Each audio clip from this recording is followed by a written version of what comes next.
欢迎来到新兴消息频道，请订阅频道，所以大家不要错过当天最热门的新闻。我们今天的时事通讯包括以下内容：白鹿王鹤棣 CP 感好迷，网友评论引笑喷，陈都灵张凌赫 CP 反超成主流。白鹿真的是各大男神合作，拍了好多戏啊，又在奔跑吧中频繁刷脸，咧开嘴笑的样子深入人心。一如郝蕾说的那样，拍综艺久了会让观众难以入戏，所以现在很多人看到白鹿，首先想到的就是白鹿真实人设，而非角色本身。她和当红小生王鹤棣出演了现代偶像剧《以爱为营》，讲述了记者和新锐总裁不打不相识的创业故事。目前营业 CP 照出来了，但是网友的观感却不太好。或许是因为受到了白鹿之前小母狗言论的影响，再加上其早期爷们人设的一些语录，让路人对于白鹿是持有观望态度的。加上之前的学历质疑等，大众对于这个美貌女子有些不认可，路人口碑溃散，但热度依旧。看到王鹤棣和白鹿两人为美的同框合照时，粉丝是疯狂夸赞两人一个美，一个帅。而被顶到最上面的评论让人笑喷。网友热评：两个大男人搞什么 CP？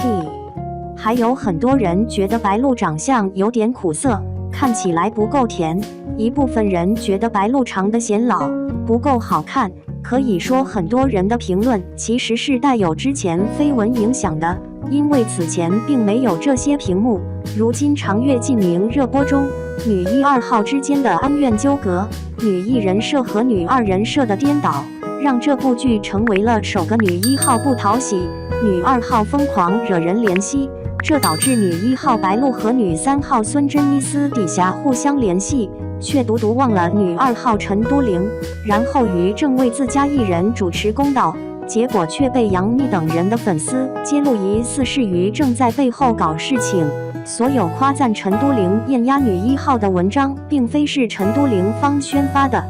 之所以很多人不看好这对 CP， 可能与白鹿和张凌赫过于明白的爱情，狗子直接给出了实锤。虽然两人不承认，但大家也知道这两人在拍摄《宁安如梦》的时候因戏生情的。张凌赫虽然折子多，但不笑的时候是真的帅气啊，并且个子超高，白鹿站在他身边就跟小鸡仔似的，仰望的视觉一定很酷吧。两人在一些活动中公然秀恩爱，让很多网友想到白鹿就想到张凌赫。不过张凌赫这段时间也很忙，他和陈都灵又要组 CP 了，两人在《云之羽》中出演母子关系，而在热门 IP 狐妖小红娘中扮演 CP。如今主打的宣发方向是双学霸 CP， 热度还是蛮高的，毕竟陈都灵最近的人气的确很高，路人口碑也不错，两人颜值也蛮搭配的，就是不知道这些人还会不会再度因戏生情，然后分分合合。演员的感情也是坎坷，很容易因为入戏太深产生感情，而他们过戏的频率又蛮高的，电视剧多数都涉及情爱啊。女一号男一号的话更是会有很多吻戏，在足够氛围内和一定的肢体接触下，很难不心动啊。所以要坚守一份爱情很难，因为有爱情而和搭档 CP 感不足也挺难，有些心疼他们了。看到爱人和其他美女帅哥组 CP 也很心痛吧。2. 北上江波总导演姚晓峰，白鹿身上有那股劲儿。2月26日，电视剧《北上》正式宣布定档，该剧将于3月3日登陆央视一套黄金档，并同步于爱奇艺全网独播。作为中宣部文化产业发展专项资金扶持项目，江苏省重大题材文艺创作资助项目，江苏省广播电视局精品扶持项目，该剧由中央电视台、中共江苏省委宣传部、爱奇艺、启蒙影业、江苏文投共同出品，江苏省广播电视局联合摄制。江苏作家、江苏导演、江苏演员，再加上江苏取景拍摄，此番他们相聚于运河，将对运河生活的独特感悟和对个体生命力的尊重融入每一帧画面，只为让观众真切地感受到运河畔人们的喜怒哀乐，领略到夏凤华、谢望和等普通人蓬勃向上的精神风貌，以及年轻一代人对梦想与现实的叩问和思考。江苏作家、江苏导演呈现家乡母题，展现运河百年变迁与文化传承。北上改编自徐则臣茅盾文学奖获奖同名小说，赵东陵编剧，姚晓峰任总导演，张舒为任总制片人，白鹿、欧豪领衔主演，翟子路、高志廷、李婉达、刘恒福领衔主演，胡军、李乃文、岳阳、齐欢、刘薇薇、童磊、涂玲、刘敏、朱铁、楚栓中特别主演，王学银、萨日纳特邀主演。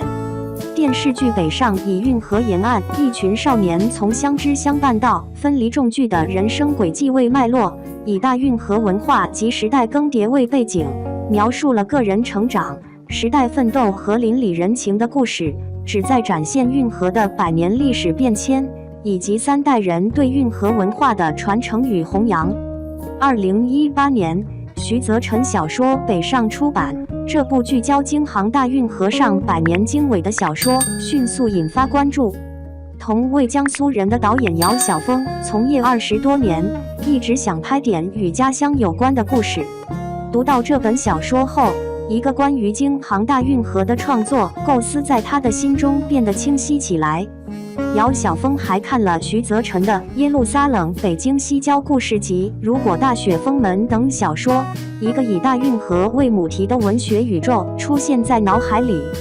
徐则臣老师是在运河边的花街长大的少年，一路走到北京，他创作的很多角色都有他本人的影子，小说故事核心都关乎在运河花街边长大的那一群普通人和他们的人生。在姚晓峰看来，徐则臣的精神世界宛如一个运河宇宙，这也是江苏作家的典型特质，拥有自己独特的精神世界和创作母体。原著小说《北上》的时间线则是从清政府废止运河漕运的光绪27年1901年开始，而电视剧《北上》更多呈现的是2000年以后的运河故事。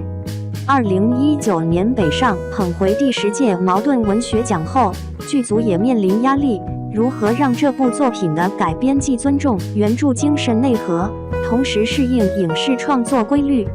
于是姚晓峰找到中国知名编剧，曾参与《红高粱》《幸福到万家》等优秀影视作品的赵东陵合作，请他一起到运河边实地采风，寻找改编方向。原著作者徐则臣以及多位专家也陆续加入头脑风暴。电视剧《北上》却定位讲述现代生活在大运河畔的一群年轻人的故事。电视剧《北上》的故事从一群在运河边无拘无束长大的少年写起，讲述了他们在成长中如何逐步懂得理解大运河跨越100年的历史。自诞生以来，运河孕育了两岸勤劳的人民，给予他们谋生的机会和拼搏的希望。运河蜿蜒上下千百公里，带领人们走出家乡，走向世界，让普通人获得更广阔的视野和命运。运河凝结着个人的记忆，家乡的历史，也凝结着一个国家和民族的历史。充沛的精神力量始终滋养着一代代人奋勇拼搏，百折不挠。姚晓峰说，北上原著中最打动自己的地方是冥冥之中的一条命运支线，通过一个人的寻根，找到了运河里的一条船，开始了一群人同舟共济的故事。100年后，他们的后人再次相聚在运河边，这种100年修的同船渡的命运感被演绎得特别动人。实际上，血脉传承这一关键词在电视剧《北上》中同样得到了体现。剧中人物的回忆中将会展现运河人家的100年历史，以当代回望的视角去体会这种生生不息的感觉，特别让人振奋。该剧也是导演姚晓峰与总制片人张舒为在《追风者》《微暗之火》后再度携手。此番他们相聚于运河，将对运河生活的独特感悟和对个体生命力的尊重融入每一帧画面，只为让观众真切地感受到运河畔人们的喜怒哀乐，领略到夏凤华、谢望和等普通人蓬勃向上的精神风貌，以及年轻一代人对梦想与现实的叩问和思考。在导演姚晓峰看来，电视剧《北上》见证了运河于新时代谱写的壮丽篇章，更是90后一代人的青春史诗。姚晓峰说，剧中的主人公们最初一路沿河北上追寻理想，经历了荣耀与失败，在而立之年又顺流而归，扎根花街建设家乡，完成了自身的成长和蜕变。时代变迁的涛声里，普通人的命运就像大运河一样波浪起伏，有衰败，有发展，但始终不断生长，最终找到生命的根。在姚晓峰看来，年轻化的讲述视角更贴合当下观众的审美和习惯。通过运河人家的烟火味人生，观众实际上是跟随着人物角色的命运起落沉浮，重新认识运河的伟大以及寻根的意义。为了更好的共情角色，电视剧《北上》中扮演花街少年的6个演员都是90后，拍摄的时间段正好就是演员成长的年代。我希望每个人都能找到故事真实的落脚点。姚晓峰给演员们布置的作业是让他们尽可能的回忆从小到大的亲身经历，没事就在运河边转转看看。我希望他们对角色的状态是有感觉的，是熟悉的，让表演更自然准确。剧中饰演女主角夏凤华的演员白露是江苏常州姑娘，姚晓峰看中了她身上独特的气质，一方水土养一方人，她身上就有那股劲儿，既有南方女孩的温婉，又有大大咧咧的性格。此外，电视剧《北上》的取景的之一是一座有着2500多年历史的江南水乡古镇，穿镇而过的古运河滋养出独特的人文地理风貌。姚晓峰说，运河江苏段千百年来都是大运河上发展最为繁华的流域，作为南北运输、经济交流和文化交融的重要节点，留下了丰富的文化遗存，绵延千年仍生机盎然。因此，主创团队选择把整个采景地放到苏州的运河段，让观众领略运河人家的生活细节，让古老浓郁的文化气息、柴米油盐的生活交响和运河的旧貌新颜、时代发展有机融合。为真实还原运河沿岸的风土人情，剧组不仅深入大运河沿线进行实地取景，还在主要取景的8城老街搭建了一个充满江南特色与历史韵味的花街小院，为观众呈现了一幅生动的时代画卷。该剧用远亲不如近邻的情感关系为比细腻勾勒出了一幅温情满意的运河人家生活图鉴。在运河畔的花街小院里，人们来自不同背景，有着不同经历，却因运河紧紧相连，互相接纳，彼此帮助，如亲人般生活在一处。这种相处模式正是运河精神的生动体现。